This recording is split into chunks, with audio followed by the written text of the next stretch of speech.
in Ruckersville, Virginia, on our line for independence. You're on the Washington Journal. Yeah, I'm doing great. Hope the best everybody else out there. And I'd just like to ask one question. Where's Ron Paul? Has this guy walked off the edge of the earth or something? I expect the corporate media to push the top tier, as they call them, candidates down our throats, but I don't expect it from C-SPAN. I mean, C-SPAN is usually a really open, open thing, and they have a lot of diversity and stuff, but where's my man Ron Paul? I mean, did the aliens come down and get him or something? Thanks for your call. Next up is Kingston, North Carolina, on our line for Republicans. Go ahead. Hi, sir. I just have basically two comments. Your last caller, the one prior to the last, was exactly right on when he talked about the war on terror being a big farce. And my next comment just, talks about the 9/11 Truth Movement and how the 9/11 Truth Movement has been blackballed by the major media in this country, and it's a shame that we have to sit here night after night and watch the propaganda that gets put over television.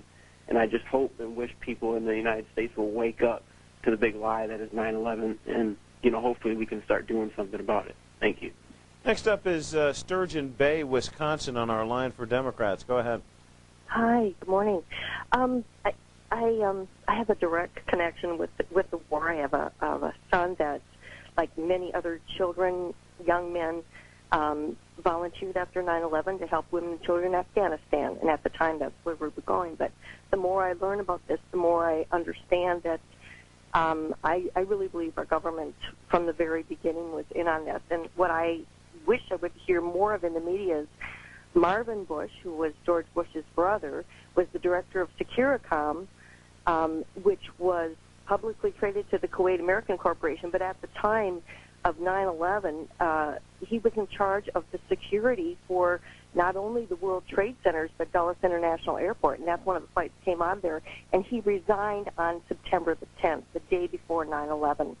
Isn't it ironic that he's in charge of security for the World Trade Center, President Bush's brother, and he resigns the day before?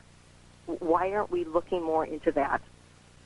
Thanks for your call. On the front page of the money section, this morning's USA Today, a little bit of what that last caller was referring to in the first part of his call. Americans see China as top innovator. One in four Americans think China will beat the United States in the next decade as the world leader in innovation, according to a survey released Sunday by Zogby International. Americans aren't happy with the current efforts by U.S. leaders in fostering the next generation of American ingenuity, according to a Zogby poll commissioned by IBM. 70% said the government is not doing enough, and nearly two-thirds of the 8,046 respondents said American business isn't promoting innovation enough either. The online survey margin of error is plus or minus 1.1 percentage points. Americans, however, are impressed with China, with 25% saying that that country will be the world leader in innovation in the next 10 years. Still 38.5% said the USA will be the top innovator. Up next is Austin, Texas, on our line for Republicans. Good morning. Thank you, Rob. General Keaton's boy trooper here, calling from the live music capital of the world, Austin, Texas. Yeehaw. Yeehaw. Yeah, I wanted to get through and say hello to Mark. It's amazing how much he resembles his grandfather, the late Dean Keaton, Dean of the UT Law School, also known as the King of Torts. Heck of a man.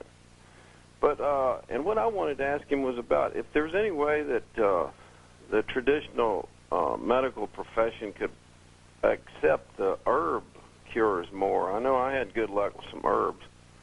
But my question for you is this, real quick, Rob.